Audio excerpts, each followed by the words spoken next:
Bab 059. Zahwa sadar betul dirinya bukan orang suci yang dengan begitu mudah memaafkan segalanya.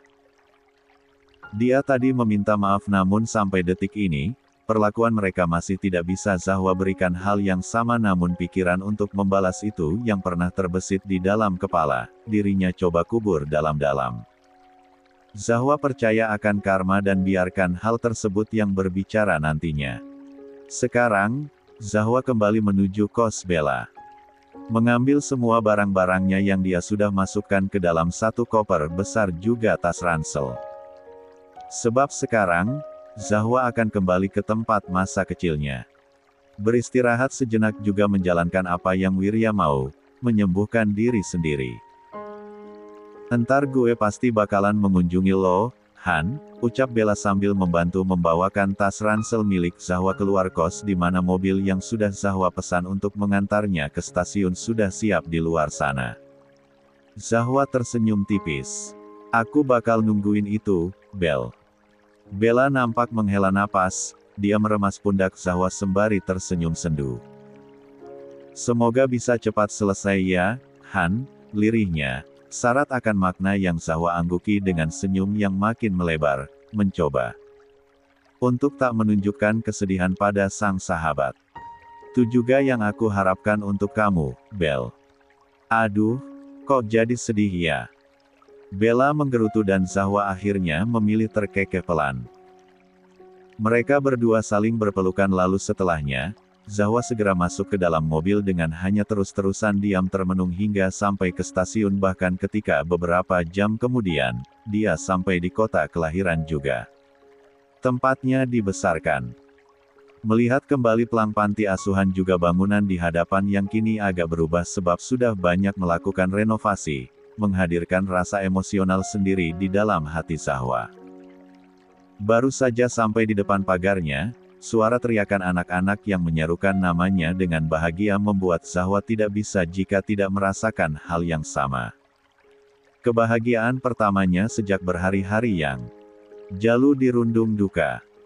Semua anak-anak itu berebutan untuk memeluk Zahwa yang membuat perempuan itu terkekeh akan keantusiasan mereka semua.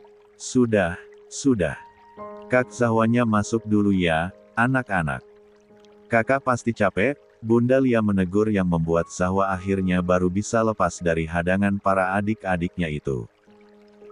Mata Zahwa tiba-tiba saja memanas ketika melihat senyum Bunda Lia yang penuh keibuan, apalagi ketika beliau memeluknya sambil mengusap punggungnya dengan penuh kasih. Rasa-rasanya benar-benar terasa seperti pulang yang selama ini Zahwa dambakan. "Istirahat ya, Nak. Zahwa harus beristirahat. Bunda minta maaf ya, sayang." Zahwa hanya menggeleng, bahkan bersuara pun dirinya tak mampu karena dirinya yakin air matanya pasti akan terjatuh di detik ketika membuka mulut. Zahwa hanya memeluk sang bunda dengan erat, satu-satunya orang yang dari awal menyayanginya tanpa tepian. "Tok, Mama sama sekali tidak tahu kalau Mama mempunyai anak super bodoh seperti dirimu ini, Renata." Teriakan Dian menggema hingga ke sudut-sudut rumah. "Sudah aku bilang jangan menyalahkan aku," bentak Renata setengah menjerit. "Semua ini salah perempuan. Sialan itu, Ma." Napas Dian sudah memburu berantakan, dia maju dengan segala emosi yang menyesaki dada. Saking besarnya, matanya begitu memerah dan bergetar, lalu air mata itu jatuh ketika dirinya mendorong-dorong kepala anaknya sendiri. "Apa yang ada di dalam kepalamu ini? Sejak kapan anak Mama berubah melenceng seperti ini? Sejak kapan?" "Haha. Ma." Renata terhenyak, dia melindungi kepalanya sendiri dari amukan Dian. "Apa yang kurang dari Wirya, Renata? Rumah tangga kalian sudah sempurna, suami kamu itu memiliki segalanya, bahkan bersikap sangat sopan dengan Mama. Jadi kenapa? Bisa-bisanya kamu?" Suara Dian menghilang, ucapannya tak terselesaikan saking merasa tercekatnya dirinya sekarang. Leher Renata menegang, matanya memerah ketika melihat air mata Dian yang terakhir kali dirinya lihat di pemakaman sang ayah, bahkan agaknya air matanya sekarang jauh terlihat lebih menyakitkan karena Dian Nampak seterpukul itu. Sejak kapan Mama memiliki anak keras kepala dan tidak tahu diuntung begini? Kepala Renata rasa-rasanya semakin pusing karena sedari tadi Dian toyor-toyor. Dia berusaha mengelak namun Dian dengan segenap emosinya itu masih ingin melampiaskan amarah kepadanya. Tapi kamu salah Renata. Kepala Renata terlempar ketika kini pipinya yang ditampar kuat. Berhenti mengelak dan akui itu, anak sialan, desis Dian bahkan hampir tak mampu lagi bersuara saking terasa panasnya hatinya yang meradang sekarang. Renata tahu, sejak kepergian sang ayah, Dian berubah menjadi seseorang yang jauh lebih temperamental namun dulu, sedikit pun Renata tak pernah kena amukan sang ibu. Hanya selalu Zahwa yang menjadi pelampiasannya namun sekarang menerimanya sendiri, Renata seketika menjadi terdiam seribu bahasa apalagi ketika tangis wanita paruh baya itu makin membesar. Kenapa anakku jadi seperti ini? Dian berteriak tak terkendali, kini memukul-mukul pundak Renata, melemparkan segala kata makian yang hanya semakin memberikan kekalutan di dalam hati sang anak. Tak tahan mendengarnya, wanita itu memilih beranjak dengan langkah yang lebar-lebar, sama sekali tidak peduli akan Dian yang menjeritkan namanya dengan penuh amarah. Wajah Renata mengeras, dia mungkin saja akan meledak sebentar lagi namun dia menahannya sekuat tenaga, dengan begitu bebalnya kembali mencoba untuk denial, meyakinkan bahwa dirinya memiliki harapan dan begitulah sekarang, mobilnya melaju membelah jalanan dengan tergesa-gesa. Tak lagi bisa menahan diri untuk mendatangi sebuah rumah yang menjadi opsi terakhirnya alias penghujung rasa keputusasaannya. Rumah orang tua Adrian. Dengan kediaman keluarga. Panggil Adrian keluar sekarang, jika tidak ingin saya membuat keributan di sini, potongnya pada suara yang muncul di interkom. Maaf, Anda siap? Saya Renata dan sudah saya bilang panggilkan Adrian dan buka gerbang sialan ini sekarang juga. Teriak Renata membentak. Tak ada lagi suara dan Renata menunggu dengan tidak sabaran, dengan leher yang semakin tercekik juga kepala yang sudah benar-benar akan terasa pecah sebentar lagi. Wanita itu sudah akan turun dari mobil ketika gerbang tinggi di hadapan tidak kunjung terbuka, merealisasikan ancamannya tadi, membuat keributan atau apapun itu agar Adrian yang dirinya tahu sekali ada di rumah ini bersembunyi darinya agar bisa keluar. Namun, niatnya urung dilakukan karena gerbang perlahan terbuka dan Renata tak lagi membuang waktu untuk segera menjalankan mobilnya masuk. Memarkirkan mobilnya sembarangan sebab dia bisa melihat Adrian di depan pintu dari kejauhan, Renata segera keluar lalu dengan langkah lebar-lebar mendatangi pria itu dan tanpa menunggu waktu yang lebih lama lagi, dirinya langsung menamparkan Adrian sekeras-kerasnya. Kenapa kamu tidak bisa dihubungi? Jerit Renata dengan dada yang kembali kembang kempis memburu. Aku tahu semua spam chatku kamu baca. Kurang ajar kamu, Adrian. Aku. Gugurkan saja. Potong Adrian dengan nada suara malas sambil mengusap-usap pipinya yang terasa terbakar. Apa? Renata tersentak, terperangah luar biasa. Adrian melengos, dia menatap Renata datar tanpa emosi. Gugurkan saja apa susahnya sih? Ucapnya begitu jengkel. Renata tahu sebenarnya dia juga berniatan hal yang sama namun mendengarnya langsung dari mulut Adrian begitu. Hatinya seketika merasa ditampar hebat. Ada yang tiba-tiba saja remuk redam di dalam dadanya. Gue pikir, lo ini wanita yang pintar Renata, ternyata sama saja kayak wanita bodoh di luaran sana, sangat bisa terpengaruhi dengan mudah. Adrian mendengus. Suami mau jadi mantan suami sialan lo kan sudah bilang malam itu, lo cuma jadi alat balas dendam gue doang.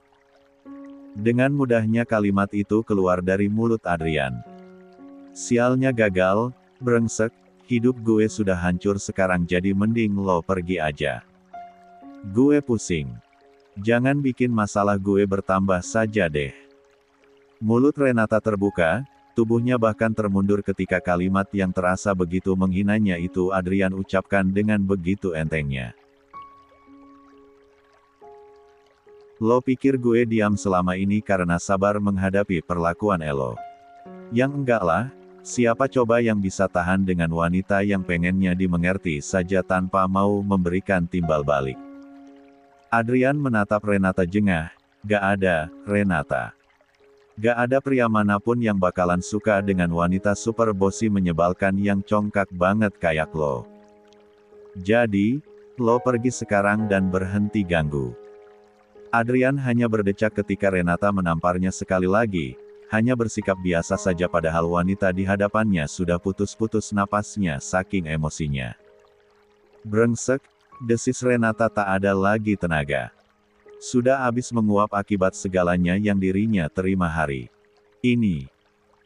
Dan seolah seperti masalah yang datang dengan tak ada habisnya, bunyi denting bertubi-tubi juga dering telepon yang tiba-tiba saja datang dari handphone Adrian lalu ketika pria itu mengangkat panggilan dan dalam sekejap ekspresinya berubah, Renata tahu ada masalah lain yang baru saja terjadi. Sial. Adrian yang tadinya masih bersikap malas-malasan langsung berteriak nyaring, dengan panik dia mematikan panggilan lalu mengutak-atik handphonenya. Pria itu kemudian mengumpat nyaring lalu melempar begitu saja benda pintar di tangannya hingga langsung hancur berkeping-keping. Sialan, lo bikin hidup gue hancur saja. Adrian mendorong tanpa segan tubuh Renata. Pergi lo dari sini. Bentaknya, berbalik masuk ke dalam rumah lalu langsung mengunci pintu begitu saja. Adrian. Renata langsung saja menggedor-gedor pintu. Brengsek kamu Adrian. Keluar. Adrian, dia terus-terusan berteriak juga memukul pintu di hadapan hingga tak hanya tenggorokannya yang terasa sakit namun juga tangannya yang terasa kebas. Renata memberontak hebat ketika dua orang satpam menarik mundur tubuhnya, memaksanya untuk pergi sama sekali tak peduli akan segala kata umpatan yang dirinya lontarkan. ARGHH. Renata menjerit sekeras-kerasnya. Dia mengusap kasar air matanya lalu memeriksa handphonenya sendiri. Sudah banyak sekali pesan yang masuk namun Renata mengabaikan itu semua karena perhatiannya segera tertuju pada sebuah link yang sengaja sekali Wirya kirimkan kepadanya. Napas Renata makin bergetar ketika mengklik link itu yang membawanya pada sebuah artikel yang seketika saja membuat Renata tahu, dia sudah benar-benar hancur sekarang. Tak ada lagi kesempatan. Terungkap. Perceraian antara desainer terkemuka Renata dengan Wirya sang pengusaha sukses dikarenakan perselingkuhan yang dilakukan sang istri jauh sebelum menikah. Mengejutkan. Selingkuhannya adalah Adrian, anak seorang pengusaha. Renata tak bisa membaca sampai habis judul artikel itu sebab handphonenya sudah dirinya lempar hingga jatuh ke lantai mobil. Renata sudah kalah. Mending lo jadi aktor saja deh, wajah lo mumpuni banget gue lihat-lihat. Celetukan dari Dion hanya Wirya gubris dengan dengusan, dia menyesap wine yang tersisa sedikit pada gelas di tangan. Wajahnya datar saja padahal handphonenya terus-terusan berdering sejak tadi. Pastilah karena artikel yang baru saja disebarkan. Benar-benar habis-habisan ya lo. Dion geleng-geleng kepala. Sama sekali tidak habis pikir akan perbuatan Wirya yang mengekspos segalanya tentang kehidupan rumah tangganya. Kata Bella, Zahwa baru saja pergi, kembali ke panti asuhan. Barulah, Wirya bereaksi akan sebuah nama yang disinggung itu, dia kini menatap Dion yang terlihat sudah agak mabuk. Bagaimana orang tua lo? Gelengan yang Wirya berikan membuat Dion menghela napas. Dia menepuk pundak sang sahabat merasa bersimpati. Masih banyak waktu, bro. Masih banyak sekali kesempatan. Yang penting sekarang, wanita ular itu sudah lo singkirkan. Wirya tidak menyahut, pandangannya kini hanya tertuju lurus pada berbotol-botol koleksi anggur milik Dion yang ada di apartemen sahabatnya itu. Apa rencana lo setelah ini? Tantangan gue sekarang, orang tua saja. Itu satu-satunya yang sedang ingin gue usahakan. Dion mengangguk-angguk. Dan setelahnya. Apalagi kalau bukan membawa Zahwa kembali. Tujuan terakhir gue ya cuma itu. J1 her, like. Fuk, gue sudah hampir gila mengabaikan dia begini. Dion kembali hanya bisa menepuk pundak Wirya. Gue cuma bisa mendukung lo, Wir. Astaga, aneh melihat lo yang bucin begini.